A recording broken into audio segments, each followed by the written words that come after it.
Ahengu Shkodranë është thyer në traditë ku prej 13 vitesh ky aktivitet zhvillohet në kryeqendrën e Veriut, një aktivitet që organizohet me emrat më të njohur të jarëve shkodrane, të cilët sollen për qytetarët këngët më të njohura të dashura për qytetin. Kompozitori Bardel Hysa shpreh se ky organizim solli risinë në vendin ku u zhvillua dhe për gjithë përfshirjen e artistëve pjesëmarrës. Sipas tij, Shkodra garanton talent të reja në këtë fushë.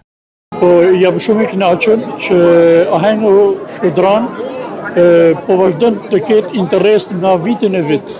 Ishte risi që këtë vit ne e sollim Ahengun Shkodranë këtu në zemër të Shkodrës, pra në pijacë, këtu ku gjithmonë janë bërë të xhirët e mramjes në meloditë shkodrane dhe risi si vjet ishte gjithë përfshirja, pra futja edhe kalamajve edhe fëmijëve të vegjël për ta mësuar këngën shkodrane dhe për ta trashëguar. Dhe unë për këtë jam shumë i lumtur sepse Shkodra garanton talente të reja edhe në këtë fushë.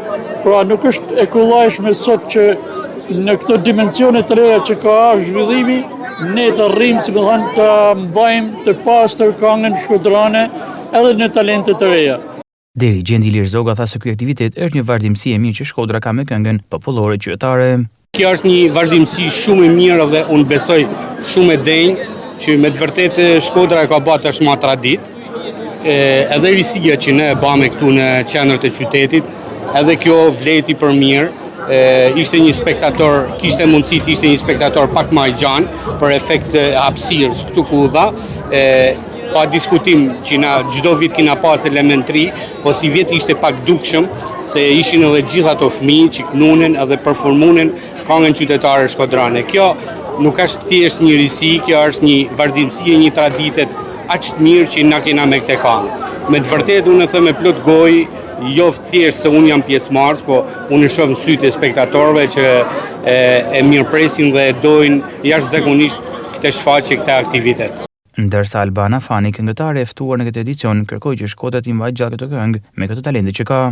Për mu, unë jam rrit me këngën shkodrane, na e kena kënu në Roborre, e kena kënu në Shtëpinë e Pionjerit, në klubin e Rinisë, gjithkohë.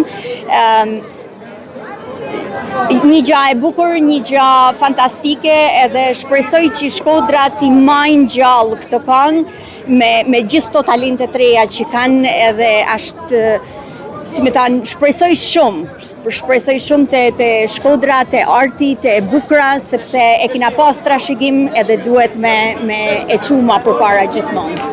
Ahengu Shkodranë ka për qëllim të mbajë gjallë traditën e bukur të këngëve popullore qytetare shkodrane, ku në çdo vit sjellin pranë publikut jarë ndryshme nga këngëtarët më të njohur shkodranë.